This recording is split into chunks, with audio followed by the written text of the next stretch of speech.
ទូព្រះបង្គំកូនចៅចៅទូតនៃសាលា New Gateway អន្តរជាតិសាខាទី2សែនសុខសូមលឹកហាត់ប្រណម្យបួងសួងដល់គុណបុណ្យព្រះរតនត្រ័យគុណកែវទាំង3វត្ថុស័ក្តិសិទ្ធិក្នុងលោកទេវតារក្សាស្វេតឆ័ត្រព្រះបារមីនៃដួងវិញ្ញាណក្ខន្ធ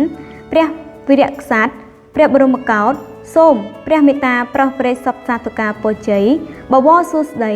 សិរីវឌ្ឍនាវិបុលសុខមហាប្រសើរថ្វាយចំពោះសម្ដេចមហាក្សត្រីនរោត្តមមុនីនាថសីហនុក្នុងឱកាសដ៏មហានក្ខត្តរិទ្ធថ្លៃថ្លានៃព្រះរាជពិធីចម្រើនព្រះជន្មាយុគម្រប់90យាងចូល91ព្រះវស្សាជាទីគោរពសក្ការៈដ៏ខ្ពង់ខ្ពស់បំផុតសូមព្រះអង្គទ្រង់ប្រកបដោយព្រះសុខភាពល្អបរិបូរណ៍ព្រះកាយពលរឹងមាំព្រះបញ្ញាញាណភ្លឺថ្លាព្រះជន្មាយុយឺនយូរជាង100ព្រះវស្សាចាក់ផុតពីព្រះរោគាព្យាធិទាំងឡាយនិងសូមព្រះអង្គទ្រង់ប្រកបដោយព្រះពុទ្ធពរ4ប្រការគឺអាយុវណ្ណៈសុខៈពលៈជីវិតសុភាពតរៀងទៅ